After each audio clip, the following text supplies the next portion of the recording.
Welcome to Hindi hub with Chetna. आपके अपने channel Hindi hub with Chetna में आप सभी का स्वागत है। तो चलते हैं आज के नए टॉपिक की तरफ। जैसे कि आप देख पा रहे हैं, आज का हमारा नया टॉपिक है क्रिया।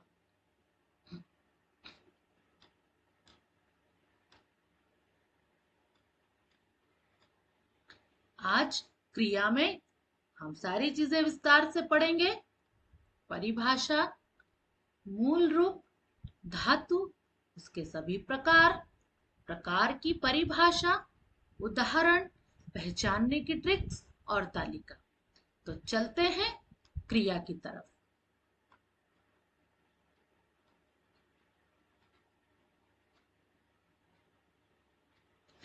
क्रिया क्या है? क्रिया जब भी कोई वाक्य में किसी कार्य के होने का बोध होता है, जब हम कोई कार्य करते हैं, वही कार्य करना क्रिया कहलाता है।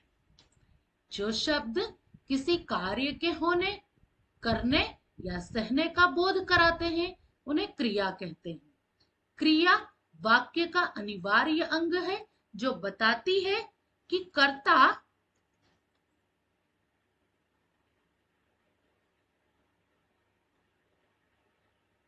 क्या कर रहा है।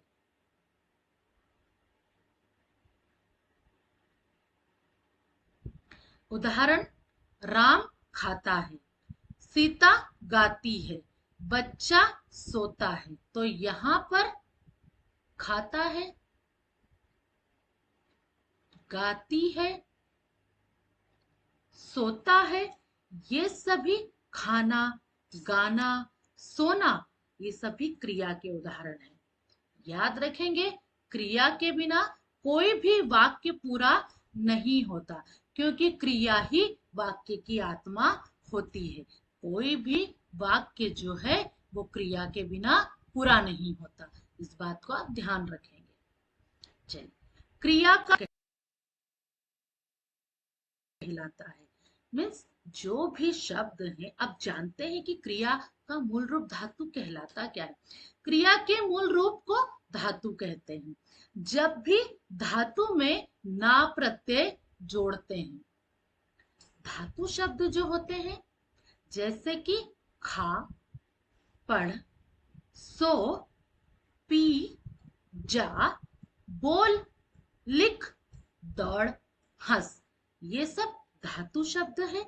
लेकिन जब भी इनके अंत में हम ना प्रत्यय जोड़ते हैं, उस ना प्रत्यय के जोड़ने से क्रिया बनती है।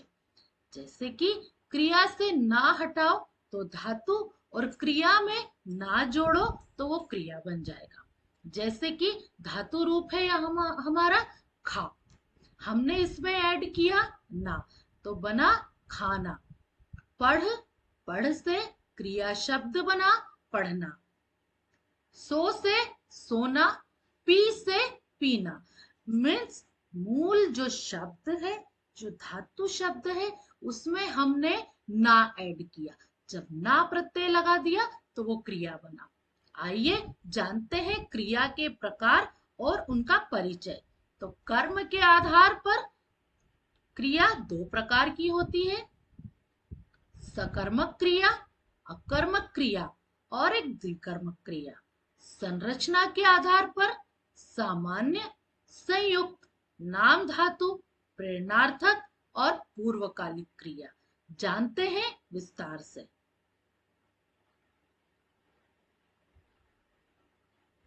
कर्म के आधार पर क्रिया के प्रकार सकर्मक, मीन्स कर्म के साथ ऐसा कोई कार्य जो भी हो रहा है उस पर कर्ता का प्रभाव न पड़े, कर्म पर पड़े, उसे सकर्मक क्रिया कहते हैं। जैसे जिस क्रिया का फल, मीन्स जो भी काम हो रहा है, उसका कर्ता पर प्रभाव ना पड़कर कर्म पर पड़े, उसे सकर्मक क्रिया कहते हैं। इसमें कर्म की आवश्यकता होती है, मीन्स जो कार्य कर रहा है उसको करने वाले की आवश्यकता होती है, और इसमें प्रभाव कर्म पर पड़ता है। जैसे ट्रिक के साथ हम इसकी पहचान देखते हैं। क्या, किसे, जब पूछे और हमें उत्तर मिले तो वह सकर्मक क्रिया है। जैसे राम ने आम खाया, जब हमने प्रश्न किया कि राम ने क्या खाया तो हमें उत्तर मिला राम ने आम खाया, तो ये सकर्मक क्रिया है। मैं बच्चों से जब ये समझाती हूँ क्रिया, उन्हें कहती हूँ कि जब भी कोई चीज कम हो रही है, कोई चीज ज्यादा हो रही है, वो सकर्मक क्रिया में आएगा। जैसे खाना, जैसे पीना, जब हम खाते हैं कोई वस्तु, आम खाया, सेब खाया, वो खाते खाते कम हो रही है, सकर्मक क्रिया। पुस्तक पढ़ना सकर्मक क्रिया के अंतर्गत आएगा। खाना बनाना कम हो रहा है, ज्यादा हो रहा है, वो सब सकर्मक क्रिया के अंतर्गत आता है। जानते हैं इसके उदाहरण? राम ने आम खाया, मोहन पत्र लिखता है, वह गाना गाता है, मैंने पानी पिया, सीता पुस्तक पढ़ती है, माँ खाना बनाती है, बच्चे फुटबॉल खेलते हैं और ड्राइवर गाड़ी चलाता है। ये सब सकर्मक के उदाहरण थे। जानते हैं अकर्मक? अकर्मक मीन्स इसका सीधा प्रभाव कर्ता पर पड़े, जो कार्य कर रहा है उस पर पड़े। जिस क्रिया का फल सीधे कर्ता पर पड़े और कर्म की आवश्यकता ना हो उसे अकर्मक क्रिया कहते हैं। अकर्मक बिना कर्म के, कर्ता पर केवल इसका प्रभाव पड़े, जैसे क्रिया के साथ क्या, उत्तर ना मिले, क्या करने पर उत्तर ना मिले तो अकर्मक। जैसे बच्चा रोता है तो क्या रोता है, तो कोई प्रश्न ही नहीं हुआ, तो हमें इसका उत्तर नहीं मिलेगा। अगर हम बोलते कौन रोता है तो हमें उत्तर मिलता, फिर वो सकर्मक में चला जाता। और बच्चे के रोने का प्रभाव तो बच्चे पर खुद पर पड़ रहा है, इसीलिए ये अकर्मक क्रिया के अंतर्गत आएगा। जैसे कि बच्चा रोता है, वह सोता है, घोड़ा दौड़ता है, बादल गरजते हैं, पक्षी उड़ते हैं, राम हंसता है, फूल खिलते हैं, नदी बहती है। यहाँ बच्चा रो रहा है, उसके रोने का प्रभाव बच्चे पर खुद पर पड़ रहा है, किसी दूसरे पर इसका प्रभाव नहीं पड़ रहा। वह सो रहा है तो वह सो रहा है तो उसका प्रभाव खुद पर पड़ेगा। घोड़ा अगर दौड़ रहा है, उसके दौड़ने का प्रभाव खुद घोड़े पर पड़ेगा, ना कि दूसरे पर। पक्षी उड़ते हैं, उड़ने का प्रभाव पक्षियों पर पड़ेगा, हंसने का प्रभाव राम पर खुद पर पड़ेगा। फूल खिल रहे हैं, ऑटोमेटिकली खिल रहे हैं फूल, उसका प्रभाव फूलों पर पड़ेगा। नदी बहती जा रही है, नदी के बहने का प्रभाव खुद पर पड़ेगा। तो ये जो हमने सब पढ़ा, ये अकर्मक क्रिया के उदाहरण थे। आप देख सकते हैं स्क्रीन पर।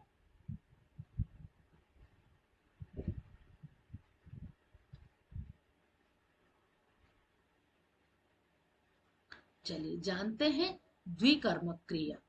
जिस क्रिया के साथ दो कर्म, एक कर्म मुख्य, दूसरा गौण मीन्स सहायक हो, उसे द्विकर्मक क्रिया कहते हैं। जैसे यहाँ पर दो कारक चिन्हों का भी प्रयोग किया है। जैसे माँ ने बच्चे को दूध पिलाया, उसने मुझे पुस्तक दी, मैंने बच्चे को खिलौना दिया, मालिक ने नौकर को पैसे दिए। यहाँ पर दो व्यक्तियों की बात हो रही, दो काम हो रहे हैं। जैसे माँ, बच्चा, उसने मुझे, मैंने बच्चे को, मालिक ने नौकर को, अब गुरु ने छात्र को, राम ने सीता को, वह मुझे गाना सिखाता है, माँ ने राम को खाना खिलाया।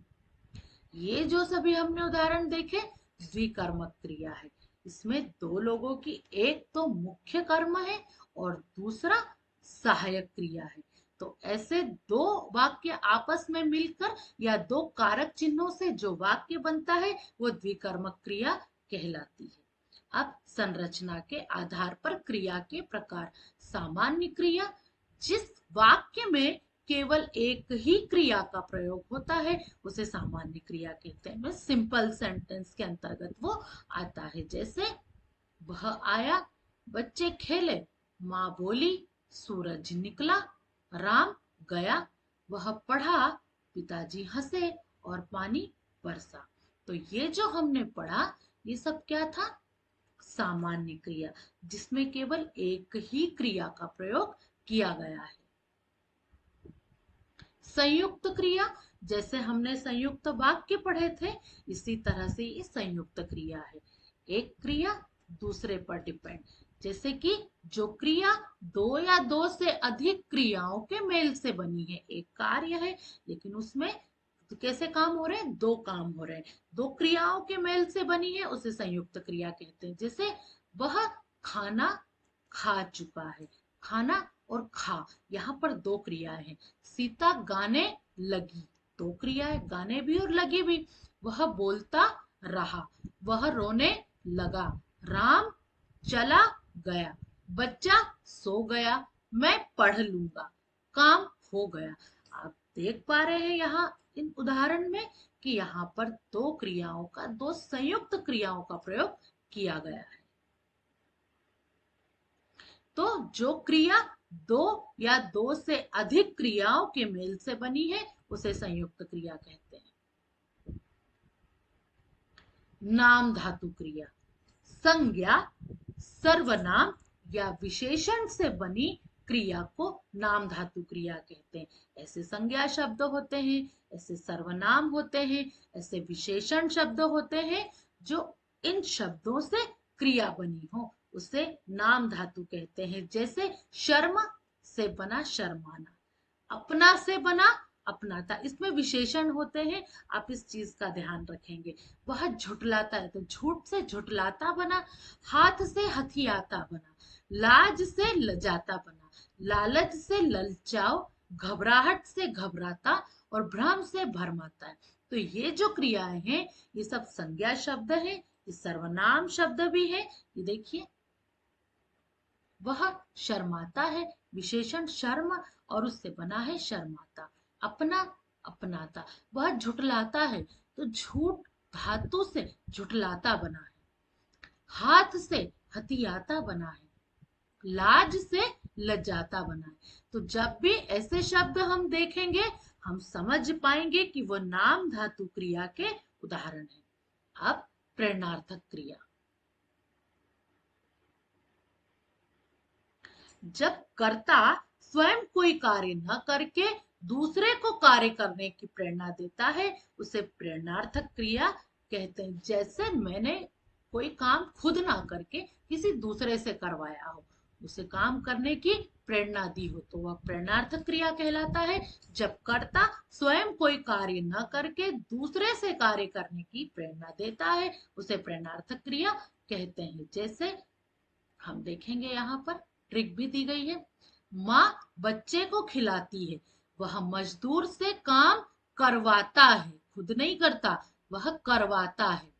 वह कपड़े धुलवाता है। अंत में ता भी हो ना भी हो तो भी आप पहचान पाएंगे इजीली। वह पानी भरवाता है, गुरु शिष्य को पढ़ाते हैं, माँ बच्चे को सुलाती है, डॉक्टर दवाई पिलाता है, वह मुझसे चिट्ठी लिखवाता है। तो आप देख पा रहे हैं कि वाक्यों में खुद कोई कार्य ना करके दूसरे से कार्य करवाया जा रहा है। तो यही हमारे प्रेरणार्थक क्रिया के अंतर्गत आएंगे। पूर्वकालिक क्रिया, जब एक कर्ता एक कार्य पहले समाप्त कर चुका है और फिर दूसरा कार्य करे, तो पहली क्रिया को पूर्वकालिक क्रिया कहते हैं। पूर्वकालिक, जो पहले के समय में उसने कर दिए, जो पहले वो काम कर चुका है, वह पूर्वकालिक क्रिया कहलाती है। जैसे हम यहाँ देखते हैं, एक ट्रिक देख लेते हैं।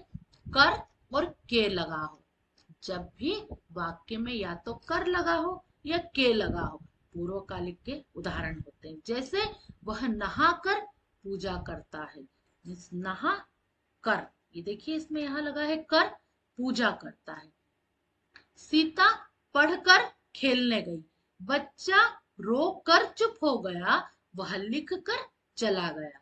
राम खाकर सो गया, वह दौड़ कर आया, माँ बनाकर खिलाती है, मैं जाकर काम करूंगा। तो अभी हमने जितने भी उदाहरण देखे, हमने ये देखा कि यहाँ पर वाक्य में कर लगा है।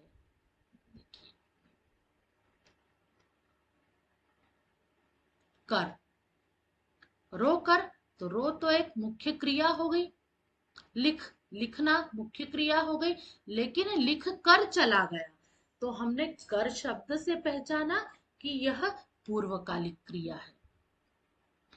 क्रिया पहचानने की यहाँ पर मास्टर ट्रिक भी दी गई है, देखिए आप।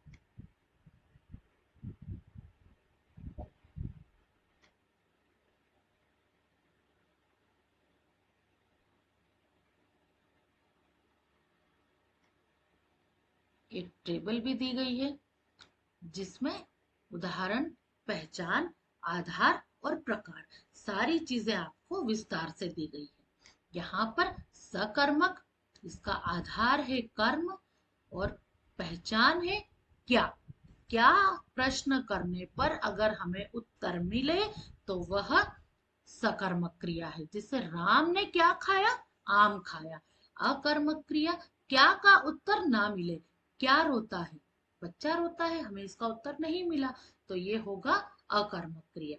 द्विकर्मक क्रिया, दो कर्म एक साथ, दो कारक एक साथ। माँ ने बच्चे को, आप यहाँ पर दोनों कारक देख सकते हैं, माँ ने बच्चे को। सामान्य संरचना केवल एक, जो सिंपल सेंटेंस मैंने आपको बताया था जिसमें केवल एक ही कार्य हो रहा हो, वो सामान्य क्रिया। संयुक्त क्रिया, जहां पर दो क्रियाएं एक साथ मिलकर चलती है, राम चला गया। नाम धातु संरचना के आधार पर है, संज्ञा और विशेषण से बनी है, जैसे शर्माना, हथियाना, बतियाना। इस तरह प्रेरणार्थक, आना वाना जुड़ा हो, माँ बच्चे को खाना खिलाती है, खुद काम ना करके दूसरे से काम करवाना।